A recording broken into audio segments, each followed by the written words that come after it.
Hi, I'm Brittney Ashley, your host of Breaking Norms, Building Dreams, your guide through this transformative journey in both business and life. This is your place crafted for dreamers, doers, or anyone who has been told they can't. Get ready as we challenge those narratives together. You're tuning in live to the United Public Radio Network, airing on 105.3 and 107.7 FM in New Orleans. We are streaming on all the popular platforms every Monday at 3 p.m. Eastern Standard Time. Join me for a candid and thought-provoking conversation celebrating your unique journey because you are worth it.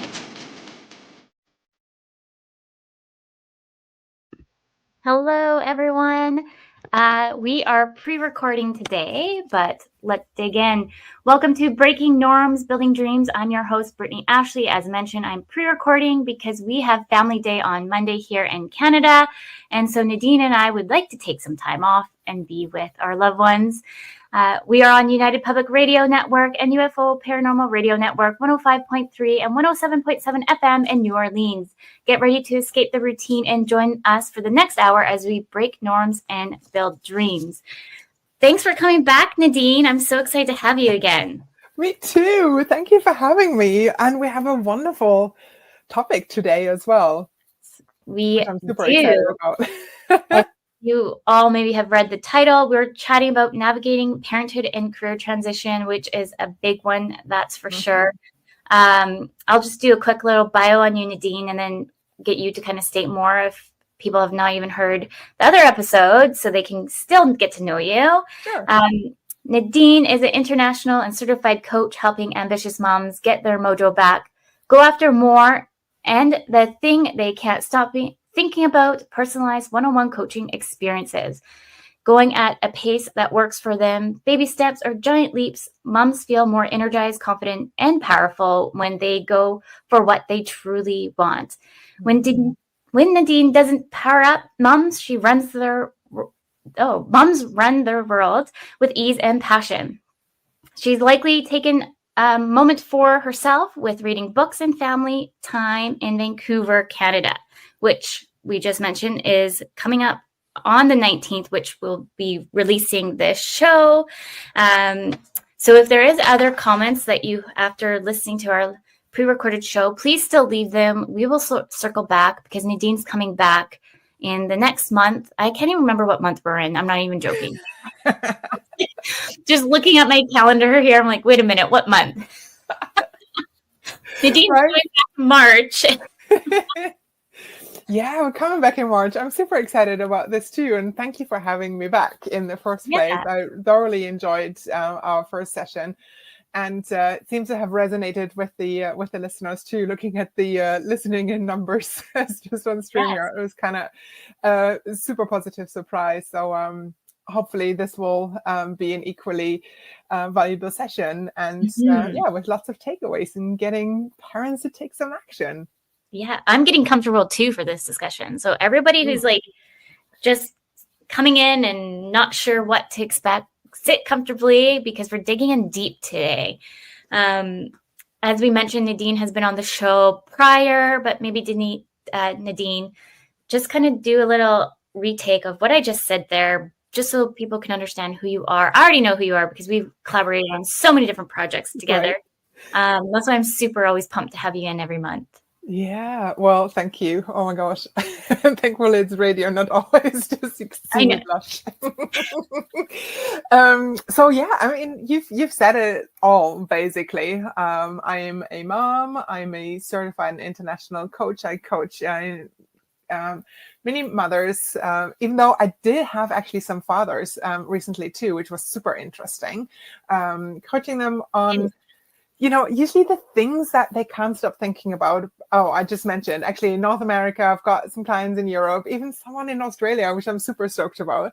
And so, I'm coaching them on usually it's the thing they can't stop thinking about. So just recently I talked with someone, it's like, I've had this idea about running my own business for a long time, but they were in a corporate position. And then things started shifting and they're like, you know what, actually, what if I do that thing? And they've been running their business successfully for quite a while. And so this is usually where the sweet spot, the time when I come in. It's like some external or some sort of like crossroads in your life where it's like, oh, what if there is more? There has to be more than this gray grind. There has to be a bit more passion and life here. And so whether that's, you know, staying with corporate career, getting back into that, climbing up the career ladder, doing your own thing, not going back to the workplace after, you know, maybe maternity leave or any sort of other things. This is where I usually come in, and I get, as you can hear right now, super excited. Yeah. About that. And yeah, it's very fulfilling work for myself as well. I love that. And I definitely agree with you about coaching. I love coaching so much. I love to be able to, because I do wear many hats when I do coach. So I talk with the particular person I'm coaching with. I'm like, oh, we're in the coaching realm, or do you need this strategic hat here? And then I go organically through each kind of session. But I love to put more of the coaching hat, because sometimes we get so caught up in the craziness in the world. Sometimes we forget to think for ourselves, or we're get kind of influenced by other opinions and all that. We sometimes kind of get jungled up and not really understanding or being in alignment to our true values. That's so powerful about coaching, right? It's like, and especially I want to say as parents, when everything is just loud, like literally you have your kids screaming around and running around, you have your business, maybe your boss is around, then you have your own thoughts that are like, I should have done all of this, you know, never ending to-do list. So it's all just very loud constantly. And with coaching, it's taking a step back and it's like, actually, hang on, what do I truly want? Right? What actually really resonates with me? And it's like tuning out all the all the noise, and even our own like self-sabotaging thoughts sometimes, like, I could never do this, or I should have known better, and all of this. Like, let's, you know, get rid of all that stuff. That's and really, you know, look at what deeply resonates. I love that you're saying that you're coaching with dads now too, because that's the way I think we need to kind of open up a little bit more. Yes, it's usually moms that take the kiddos, but we're seeing more of the norm of also dads coming in to it. There's split. I know we have somebody on the team that did 6 months with the little one right after he was born. And then at the 6-month part, the dad came in. And I personally want to see more, unless I'm kind of going to challenge some listeners here, if you're a dad, building that community, because I think there's a lot more mom community, women communities out there that I think sometimes dads get kind of not left behind, but they're a little bit more quiet, reserved sometimes. So it would be nice to see that come forward a little bit more for them as well, to have that space to talk. For sure. And specifically also in relationship to our topic today about, you know, career changes. And we're going to talk about it later on, you know, building your support network around it. And obviously one of those things, if you are in a male-female relationship, is that it also needs to be made easier for fathers to come in and take over that role and have the support. And it's not just mom and baby group, it's parent and baby groups, right? It's having, at a very basic level, changing facilities at male bathrooms.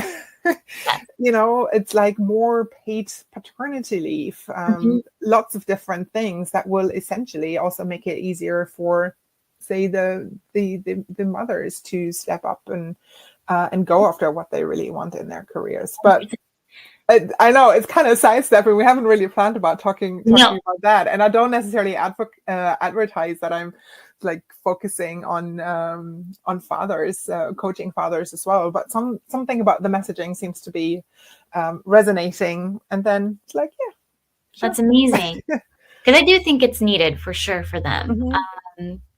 I do know, like, I was completely one-on-one with my daughter. So it was a maternity leave. It was just me and her. But then when we had my second, it was just a different dynamic. We were just trying to figure out, because I started my business. So it's like, well, what does that look like? And luckily here in Canada, we do have maternity leave, and we were able to tap into it. and my husband has a good job, so we were able to make it work. So it would be nice to kind of see, like, maybe like in different health centers too, to have that kind of like mini community versus just women, because I do see that piece is more tailored to women, which is great. We do need it too. I'm not saying that, but it's just would be nice to have to see the both, especially that you mentioned like the change room stalls. It's so true. I know I was out. I think I was dealing with one of the kiddos, and my husband's like, I'll just go take them in. He's like, never mind, you have to go deal with it because there's no change rooms. It's like, oh. It's like very simple things, right? Yeah. It's like accessibility. Mm-hmm. I'm excited to dig in today. So as we mentioned, navigating parenthood and career transitions. So many places we can go here. One of the questions is how do you define bold moves in the context of navigating parenthood and professional aspirations? So bold moves is usually something that goes against the expectations, and it means something different for someone else, because it's a scale, right? For someone a bold move might be if they've been a very successful corporate person, not to actually go back, but really relishing and enjoying being a stay-at-home parent. And it's like, okay, that's what you want to do. That's like a bold move. For others, it might be, I don't know, it might be that you've been caring for your family and everyone else 24/7. And after being a stay-at-home mom for a while, you now want to start your own business. Or you've been with the same company or even say the same career for 10 years out or plus. And you suddenly like, actually, I don't enjoy it anymore. I want something else, like ditching career, like totally changing careers, or the company that everyone thought you were gonna eventually retire in, or, any of those things. So going against expectations and from people around you, but also maybe your own expectations as well. When you start saying, oh yeah, maybe I should be doing those things and stay on, or maybe I should be going back to that same workplace, or not apply for that leadership position, etc. So any of those things, when it's like, oh, maybe I should be doing this, like, no, don't. It's like, what do you truly want? And that's where this we come back to what I mentioned earlier, is like the listening into your own needs, and what is it that you actually truly want. Exactly. You don't have to necessarily think about how you're going to make it happen, but just defining what that is that you want is the first step. Exactly. I find like when I was ready to make a bold move, when I was in the organization, it was really hard. It was kind of like, I know that I wasn't happy, all the things. And luckily I end up having my daughter to make me figure out what bold moves I needed to make. So there's certain things that I was able to kind of navigate myself as I kind of gone through the motion. But I maybe you have some tips on just having, if a parent, mom, dad is thinking of making that bold move, of what that could even look like. For me personally, I think of just taking that time to reflect is important, because maybe you're not happy. Maybe it's toxic, or maybe it's a great work environment and you're just not challenged enough and you don't even know what to go to the next steps are. So it's kind of like I don't want to say, maybe it is a pros and cons list. What do you think? It can be as simple as that, yes. But usually it needs to go a bit deeper. So for sure, on the pros and cons list, you'd have things like, am I going to be paid enough to pay my bills? Is this actually something where I'm safe? Is the environment something where I can flourish and where I can actually thrive, or is this a toxic thing? So it's very like surface level things. But the clarity and about that and the deeper things actually is super, super important, and something that I always tap in as one of the very first things when I start working with new clients is the self-awareness and what's going on. So why do you want to make that move? What's really behind it? If it's purely on, say, the money side of things, that's cool too. If you're okay with it and it's a mindful thing and you're knowing everything else works out too, fair enough. Because you need to pay you need to pay bills too. But if you are already at crossroads and you do have a choice of where you can go, or you have a moment to really figure out not to do more of the same, only to end up in a different shade of gray job, it's like really dig a bit deeper. And so knowing your why, what are your strengths, what are your passions, and what's mainly coming, it's mainly coming down to, something that sometimes sounds very woo, I found, especially specifically with people who haven't had coaching before or not really in that realm, is to know what you value. What are your personal values? What do you value in life? What's important to you in life? So that could be something like, hey, I want autonomy and freedom. What does that look like? You really value being able to move forward in your career and learn something around it. Or you maybe value family life. So if you value family life in your personal life, you're likely going to be very unhappy in a company that pays you lots of money, but you're away for 5 days out of the week. So knowing your values and aligning your decisions with them usually means that you'll be happier in the long term as well. It helps you make tougher decisions because it's like you're aligned.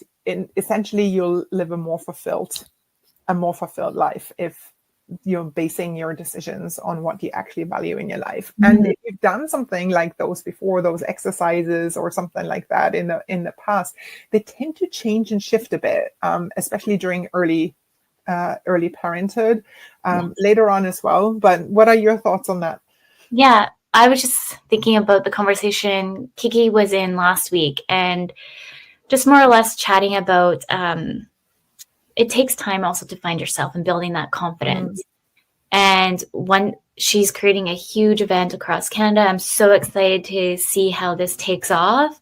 And it's just really finding your inner confidence and being you, that pretty much I would like to say that unapologetically you, authentically you stepping in, because then you have that realm of confidence. And so imposter syndrome doesn't even exist anymore. By the way, it will always exist, but you're just learning how to quiet those thoughts. Yeah. And you're able to tap more and be like, you know what, I'm going to stand up and say that these are wrong in the workforce, or I'm not going to, even if you're not in a workforce and you have your own business, you set boundaries and you're going to show up and feel more confident and more aligned to those thoughts, and you're going to be more empowered. Absolutely. Yes. And with knowing what you value, what's important to you in life, especially at this time of this stage of your life, it gives you a sense of stability. It's like, that's why I wasn't happy in this job. This is why I feel drawn to those types of things. It's that clarity and that awareness goes quite a long way. And it's also amazingly great for stress management as well, because you just know, it's like, this is why I make decisions. This is all in alignment. And the more you live in that and you show up more authentically you, and you stay taking steps towards that ambitious goal that you have, the more confident you will gain in that. It takes a bit of initial courage to kind of step out on that, but the courage will come as you do as well. But it's one of apart from the clarity piece, the confidence boosts are some of the first topics we'll talk about. I'm usually talking about with parents as well. Clarity, what do you value? Why do you want to do it? Setting up a plan, and then confidence boosts, and always showing up, okay, this is the progress you're making. And Yeah. Yeah. Initial leaning out and then just going for it. Yes. What do you think some common challenges ambitious moms face when trying to balance their professional goals and their roles as a parent? Whew, well, it can be tough, can't it? Yeah.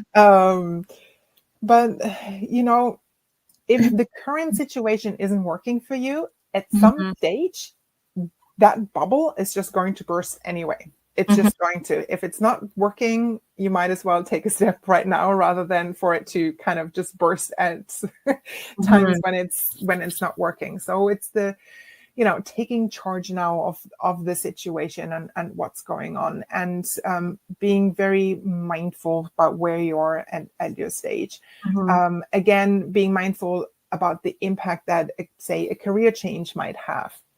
What Mhm. is your why? Why are you doing it? It's like that deeply connecting, because it will keep you on track. Yeah. And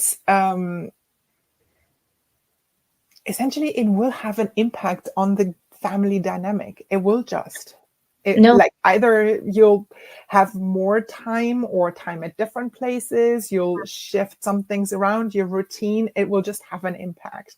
Yeah. And the more you're aware of, again, the clarity Mhm. piece, the more you're aware of what impact that might have, a new job or even looking for one or starting your own business, the more you can then take steps towards it. So if you're, say, the default parent Mhm. and you've always had lots of flexibility around when you're picking up the kids, where you're going, last minute, everything that just comes up, and you're always being able to reflect on it, it might not necessarily be the case for the first year or two that much anymore when you're having your own business. It Mhm. may or may not impact that way. um, but it's important to be aware of what the impact might be.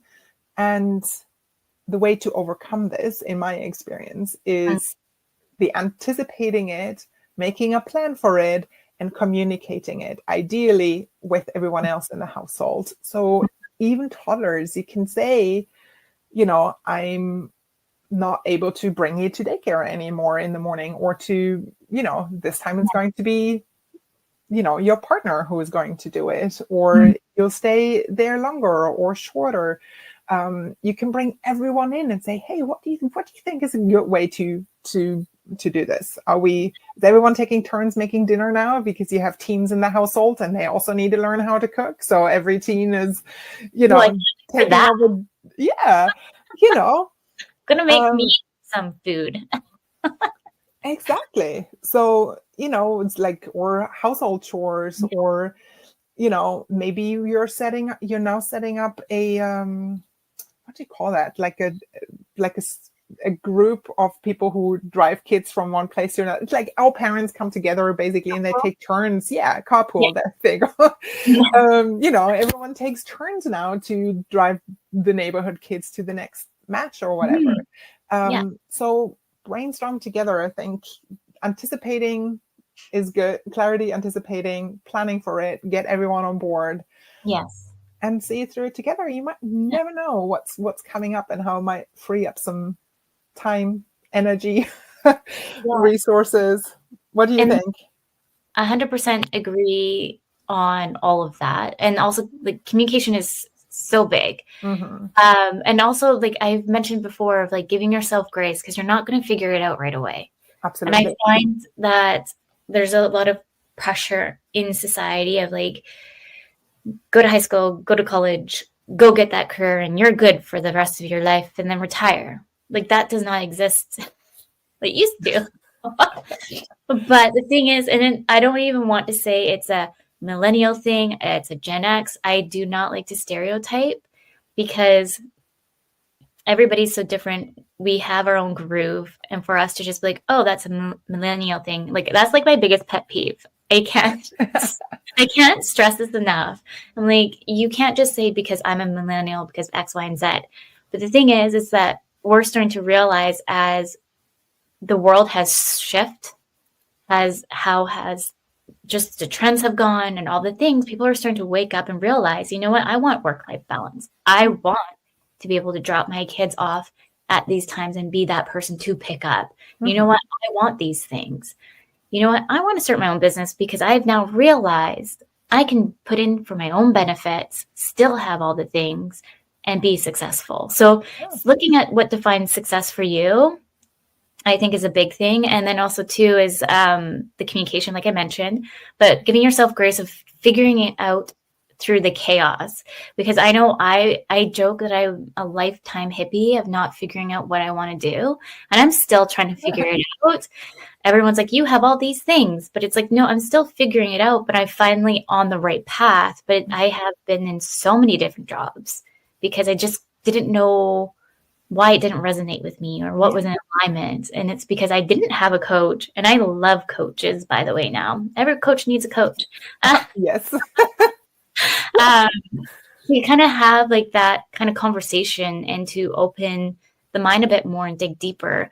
And it's also self-discovery of finding how to navigate your own emotions as well and how to articulate them. Absolutely. It's what kind of came to mind when you were saying all of this is being comfortable with kind of being uncomfortable and figuring it out, especially if you've always been someone who's kind of figured it out by yourself and then, 100%. now what, right? You're going through it and you're like, oh, so there's more learning here. There's more that I didn't know. I didn't even know that I didn't know these types of things. And being okay with getting it wrong and learning from it and then starting again, adjusting and taking it up. And yes, it totally does get easier when you're having a coach there who's supporting you through the challenges or when life happens and the deadlines you set for yourself aren't maybe necessarily, driving you nuts, but you're your own worst enemy sometimes in this. There's like lots of different things. So self-compassion, giving yourself grace, and you're learning it. It's a constant journey of discovery and learning for sure. That was just something I wanted to say. Oh yeah, around something came up when I first came to Canada. I was looking, like I had a leadership job in a corporate career. So I led my own teams, a hiring manager, led an internal women's business network. And I was like, oh yeah, I'll just do more of the same, but I'll find a company that really like resonates with me. And I'll just do that over here in Canada. And it just nothing really kind of fit for months. And eventually I got a coach and I was like, you know what? But also there's this thing I couldn't stop thinking about, which was starting my own career. I just didn't know in what, like, how do I, like, what would I run my business on? And like, what was that? And I've done a bit of like self-discovery. These are all the things that I want. These are the things that I don't want. And eventually the idea came to me it's not actually the job that I have right now, but it's very related. And it came to me in the shower and I knew right away, it's like that idea is exactly what I was looking for. I was terrified. I actually said out loud to myself in the shower, I know we can't swear here.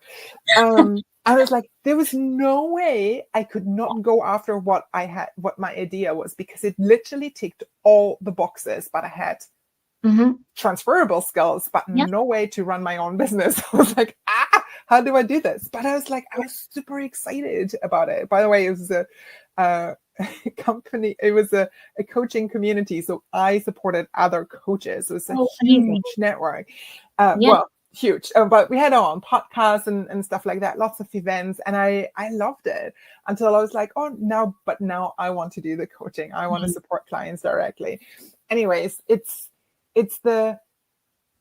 was freaking out, but I knew if I didn't go for it, I would always regret it. I would always be like, what if? Why didn't I do it? So this is where, like, I've been there, done this, and I want to make sure everyone else is going to follow their dreams and their passions. That's what I'm here for. Love that. It's so true.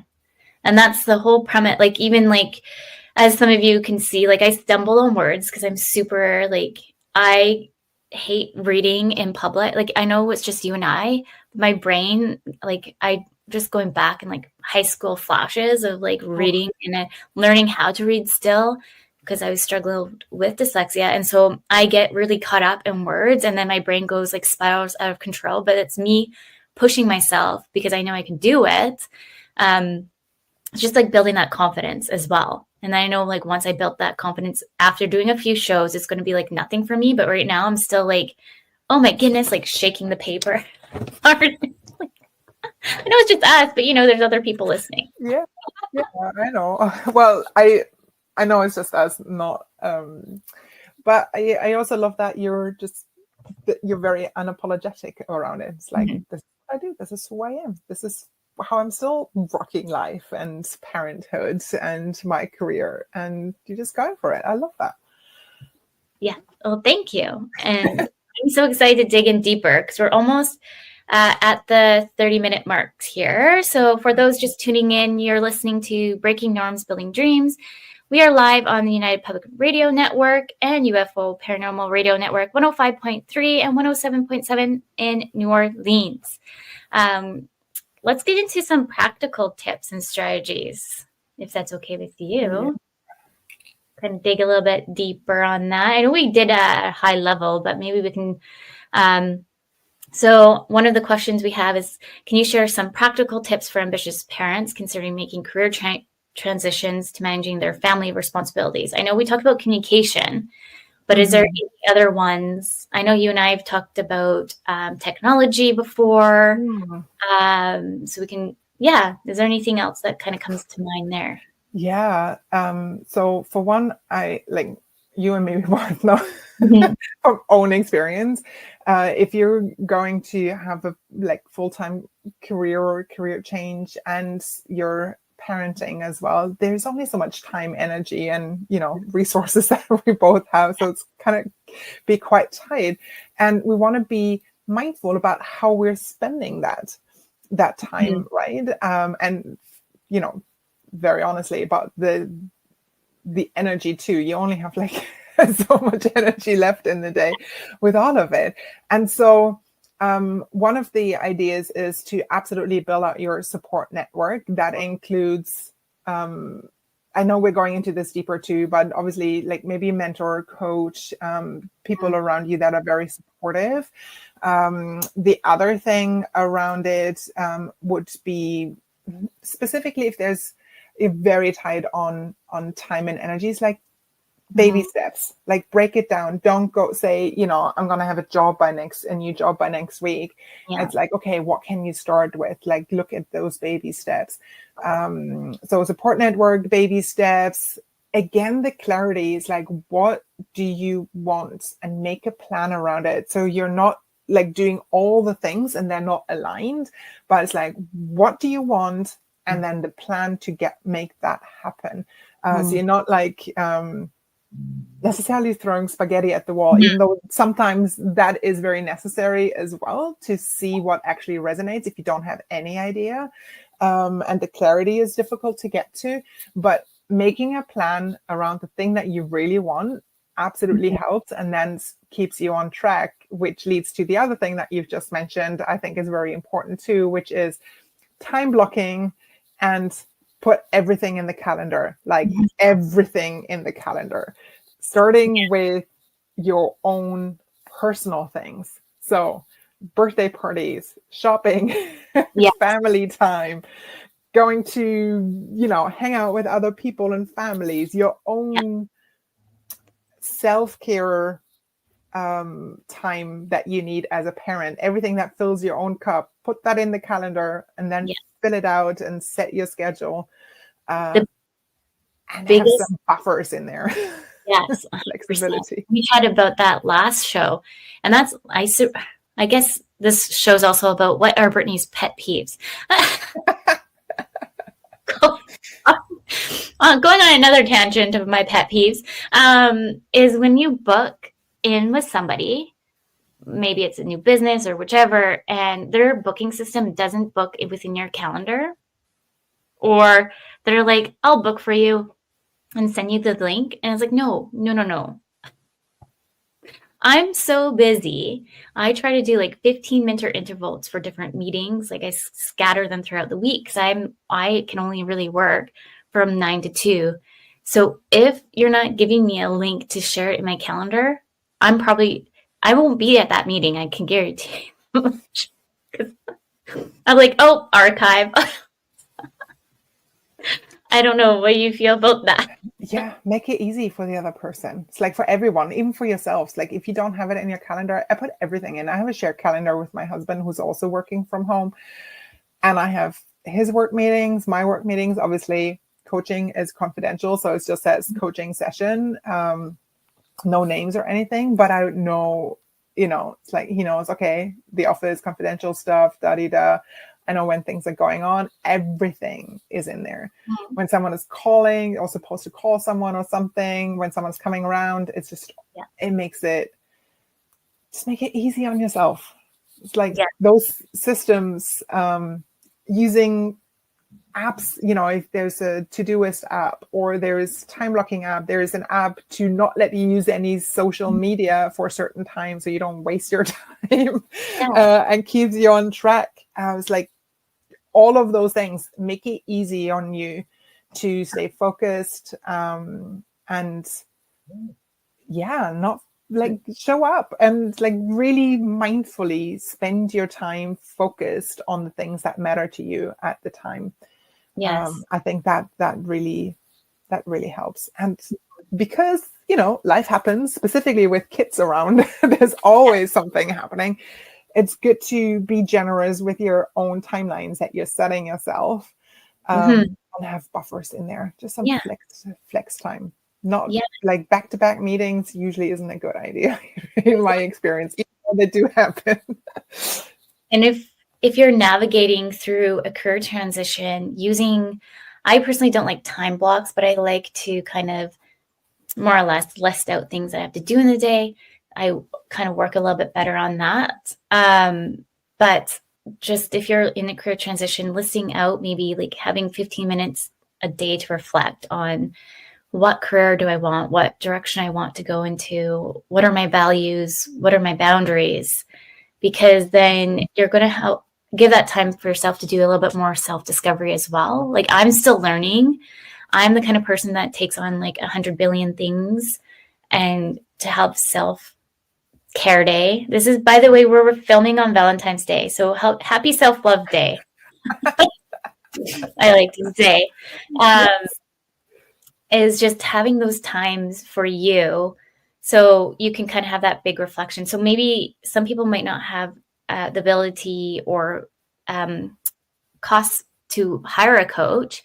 So having like those little moments for you to self-reflect, meditate, or whichever is in alignment to you. Like for me, going out for walks, I personally like for quiet time, hiking or whichever. For me, for meditation, Kiki was talking about it at the last show. All I could think about, because she was saying you have to turn off your brain. Like, how does that even work? Right. How do you turn off the chaos in the brain, especially with somebody who's self-diagnosed with ADHD?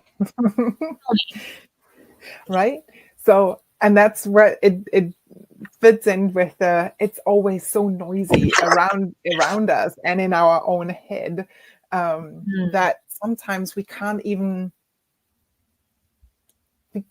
hear what our heart or our gut is telling us, what our gut feeling is saying, because it's just constantly on how you learn. And it's the reflection part I really like as well. For sometimes it doesn't necessarily even have to be 15 minutes. It's like starting just grab any sort of paper or an app or where you put in notes and like a gratefulness journal, like 2 minutes in the evening, or what you enjoyed about today. When you're starting your day over a cup of coffee, jot down the 3 things, and this is a real challenge, 3 things that you're going to accomplish that day with your work, with your, say, job change. What are 3 things you want to concentrate on, and not writing a resume from scratch, changing all my LinkedIn profile and applying for 10 jobs. That's just not going to happen. Yeah. You need to break it down, right? Mm-hmm. It's like, I would love to see the person who can do a resume in one day. It's just not going to happen. But it's like, break it down. What are 3 actionable things that you can actually achieve on the day? Set yourself up for success. Be focused on those things. I feel like lately I'm like the resume queen. All my friends come to me. If this was live, they'd be commenting, being like, yeah, she does. I do everybody's resume. Lucky for your friends. I'm having those I'm having those things as a service on my website. It's like resume audits for LinkedIn profiles, and interview prep. Yeah, I guess somehow I naturally incurred this piece. The funny thing is that I love doing it for everybody. I'm like, yeah, you should go do X, Y, and Z. You'll be so good at this. And then we sit down and do all the things. And then they all end up getting like jobs into the government or whichever. Mm-hmm. When I was trying to apply to the government, I got like crickets. I'm like, what is wrong? It's always so much better and easier when you're doing it for others than for Right? yourself, right? It's the thing about getting your own coaching questions thrown back at you. It's like, oh, I know. I know. I'm like, no, don't you coach me right now. Yep. So funny. Oh. What are some? By the way, for anyone who's listening in and who is a coach, or who, this is a real thing. It's a thing about, coaches having coaches, because everyone needs one in our opinion. But then also, not liking the coaching questions. Yes. It's a thing. And it's important to really find the one that resonates with you. I had that discussion with Nicole, one of our lives here. I think it was the second episode, and just kind of like navigating the red flags of coaching. And I dug a little bit deeper. What is coaching? What's consulting? And all that. And I really stated, like, you and I both see Lindsay, who is also coming in the show, but not until April. I'm so excited. It's going to be a fiery one, I feel. Ooh, that's wonderful. I can't wait. But they are I just love working with them so much. I just love their passion, their love of just helping other people. And not only that, like understanding somebody with ADHD too, neurodiversity and all the things. Like, it's just, I've been through like the ringer, and they are more considered of like sales consultant, like, but I call them a coach. I'm like, I don't care. I'm calling you a coach because you can call out my stuff when I need to be called out on, and bring questions back when it needs to be brought back to me, and all the things. And like, I already said to them, I'm like, I hope you like me because you're stuck with me for life now. But it's really big for anybody out there thinking of any kind of career transitions or anything like that, thinking about finding a coach that kind of really focuses into these areas. And if you just don't give them, I don't know, maybe you have an idea on this, Nadine, of like, how many chances should you give a coach that you're just kind of like testing the waters with? Because everybody has different packages. It's difficult for me. The messaging has to resonate, and there has to be a personal connection. It's not necessarily like to be best friends. That's not what this is about. But it's more about, we're coming back to the values. It's like, what do I value? What do I want out of this? And is this person a good fit? Sometimes I've had coaches I sought out because they kind of scared me. But I knew that I needed that for the particular topics that I was going for. Sometimes I need a more compassionate coach because of some personal things that I was going through. Sometimes it's someone who's a bit more, can give me a kick in the butt and just say, hey, come on, let's do this. Yes. So it needs to resonate for it's like, I think one try is enough, to be honest. It's like, where else? It's something so personal. There needs to be a good a good fit. And if you don't have a good gut feeling for whatever reason, like I wouldn't necessarily stick around. So just listen maybe to some of their podcasts. If you've seen them on video, look at some of the packages they're offering, their messaging. Maybe most coaches actually offer a quick free call to see if there's an alignment. And if you have a bit of a feeling, don't go for it. It's usually not paying off, neither for the coach nor for the for the coachee. So if you can't feel like, oh yeah, that's someone I can truly open up to and be honest with, and you're always holding part of yourself back, no, just try the next coach. That would be my experience. What about you? Yeah, well, because I've been through a lot of coaches, and I did pay a lot of money, and that's something that Nicole and I chatted about, and while we joke that we're the most expensive friends, but we found each other on the journey. Sometimes you have to look at the positive and the negative. But really, I think too, like I do 100% agree with what you're saying there too. Like with Lindsay, I was constantly like watching. Like I feel like just like a creep saying this, but I was always watching what they're posting. I was in their group. I wasn't sure. And so I ended up picking this other person completely because I didn't know that Lindsay assisted with maybe some of these topics that I was struggling with. And so that's why I picked this particular person.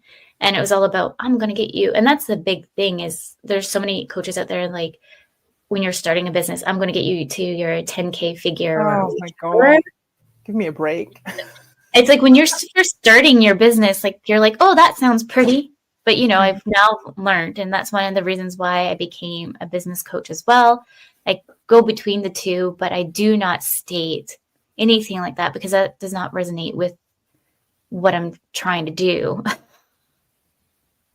It's important we talk about money, and we will have a session on this. We will talk about it, maybe with an extra guest in. But yeah, it has to resonate. It's like, is it an authentic thing? Is it something that you really feel comfortable with? And I always see, and actually that's what I'm saying to my clients as well. I want to be part of your mom village, your parent village, and the extensions, like I'm an extension of your support system. And it's so important to have people around you who are supporting you, who can tell you yes or no to your face, even though that's maybe not what you want to hear. And just be open and honest with. Maybe take you for a ride. You might be, you know, emotional one day and the other one you're celebrating and the person is your biggest cheerleader. You want someone like that on your side. And sometimes, especially when you're a parent, it's important to have people around you, if you possibly can, that are supporting you in some ways. So sometimes sometimes it's support in the form of them just listening to you vent, or them being able to once that week pick up your kid from school on your behalf. So a support system could be, you know, your own family, friends, it could be neighbors, could be another parent at school. At work, that could be it could be maybe your own manager if you're already in a company. It could be a mentor, a sponsor at work. Obviously, a coach, we've talked about that already. If you have internally in your corporation an employee engagement network, so for instance, like a business women's network or a parenting network within your company, that's a huge support system that you have right there. Others could be networking groups or professional groups in your area. Lots of things that if you're just very mindful around what type of support do you need, and then seek those out, those support systems, and build up your own, I want to call it mom village. I think that would be very beneficial to I think be going for what you want. Mom village. I even challenge those dads listening to create their own village. Because what's a better way to break down those barriers of stepping it and doing more of that? Because I think it's needed. I feel like we all have our like close friends and all of that, but it's nice to have also too like the village that has other kiddos and experience as well, that they can like, oh, I'm going through X, Y, and Z with my 5-year-old. What are your intakes? And obviously take things with a grain of salt as well. Yeah. Absolutely. Let's dig into a little bit of maintaining an individuality and professional image.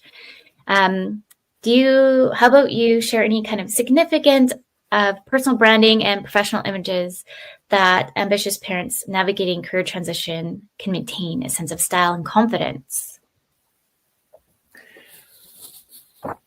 I think it's so individual, especially the style part. And I'm just thinking what I was wearing when I had a 1-year-old. It wasn't necessarily considered stylish. And I was glad it was during the pandemic and everyone could just see, top part, and you didn't know. It's like you were still wearing bottoms.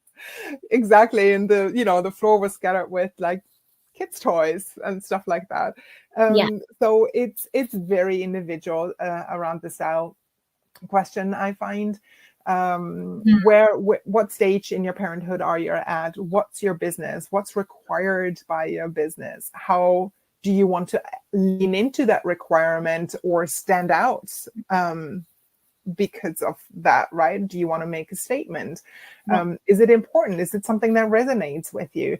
So that's where I don't necessarily have a clear-cut answer. Recently, I've actually for myself looked into like a personal stylist or someone who is more, not necessarily stylist, but someone who can just tell me, okay, the colors that you've been wearing recently, like, I like going for some comfy dark blues and blacks every now and then, but hey, here I show up with navy and some bright turquoise in it.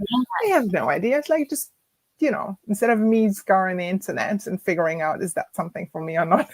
It's like, give me a professional opinion and I'm done with it. Right. But I don't know if that's something that I may have done a couple of years ago. So it's a very individual thing. And it also depends where you want to go, what's important to you. So not just necessarily for the sake of it, do it. Personal branding is also like how you show up. Is it necessary for you? Is it not, like for the job that you're doing or not wanting to do? I mean, just last week, actually, I was moderating a session at the Women in Tech conference here in Vancouver, and the session was actually around creating a LinkedIn profile and creating that professional network online that will actually give you a job and stand out. And I was doing some coaching around it and LinkedIn audits right there on spots. And it's like there's so much that you can look out for. And there's definitely some rules and things that are more effective than others. But it's also something you can have fun with. It's not supposed to be a drag or chore. It's like, hey, this is important to me because of X, Y, Z, and this is how I want to show up. So again, the clarity piece comes in. It's like the reason for why you want to do it. How do you want to show up? And then going for it. Yeah. I think we all need a bit more fun. Like there is. And maybe do research within your local community, because I know we have, for example, a non-for-profit that helps women to transition into careers, and they dress them up so they feel confident in their interviews. So try seeing what's within your local community, because you just never know. You might not even thought of it, to be honest. So like I know that I ended up stumbling on this non-for-profit a while back, and I was like, oh, I love that. I love that. I love finding these neat little non-for-profits, and I love to promote them. And on top of that, it's another network, right? It comes back to having your support network there as well, because it's that particular charity that you're referring to. They have there's lots of other resources available within that network as well. And you're meeting other people who are, who you can support and lift each other up. Yeah. On that piece on resources, because I'm just looking at our time here, we're almost at time. Maybe we should share some resources for anybody navigating career transitions, and I'll just throw up here in the banner some resources. Yeah. So I, on my website, have a roadmap for moms. 5-step roadmaps to get to get more clarity around creating the life that you really want. Part of that would also be talking you through that. But even if you're outside of that, I would say taking first steps to creating your support network. I think is another resource that I would tap into. On top of exploring your values, what do you really want? What's important to you right now in that particular stage in your life? It's obviously something that we can do as coaches too. That's something I regularly get my clients through and explore that. But those would be the top 3 things. What about you? Well, I was like, where do I begin, everyone? Right? Resources are great to know. Like, really, like we stressed this a little bit on our last few shows about coaches needs coaches, find a coach. I don't want to push people into the coaching realm. Like, see if it's meant for you, but think of different areas of where you can get that extra support is really good. Sometimes some people just like to use Google. So it's really the matter of thinking of what you feel comfortable with. Try it out. Try not to say no right away, I would say. Because if you've never worked with a coach, and I find when I take on new clients and I'm like, do you know what coaching is? And it's actually, I have to like really educate clients on, okay, no, sorry, I'm not supposed to give you advice here. That's all you. And they're like, what? I'm like, no, if you want my consulting hat on, let's go. But no, this is like your space of thinking, processing things, and really getting to that goal in the end. So try it out. See if it works for you. If not, there's so many different things that are out there for you. Exactly. And they're just what you said, basically. Try it out, get your support network in line, and start from there. Yes. And I've put the resources within the banner here if anyone's looking to download what Nadine has. But with that, we are wrapping up. So thank you for those who are tuning into the show. As mentioned, this is pre-recorded on the 14th, but still good content. Thank you, everyone, for listening. Thank you to United Public Radio Network and the UFO Paranormal Radio Network. For next week, we have Sarah on the show. She has not been on the show yet. I'm really excited to have her. And we are talking about rewriting wellness narratives. So thank you, everyone, for coming to listen. Nadine is coming back in March. And please keep on listening and leave your comments. Thank you, everyone, for tuning in. Bye. Bye.